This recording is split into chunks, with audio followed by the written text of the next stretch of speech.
هو احنا ازاي عرفنا تاريخنا المصري القديم؟ سؤال كله بيطرحه في كل مكان.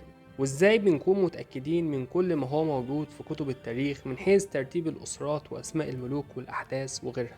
في 3 مصادر رئيسية لمعرفة تاريخ مصر القديم. أولها هي كل ما ترك لنا من آثار، معابد، مقابر، مسلات، توابيت. المصدر الثاني هو القوائم الملكية، اللي بتسجل تسلسل الملوك وعددهم من خلال التاريخ الفرعوني وفترات حكمهم وأهم الأحداث اللي حدثت في عصرهم. من أشهرهم حجر باليرمو، قائمة الكرنك، قائمة أبيدوس، قائمة سقارة.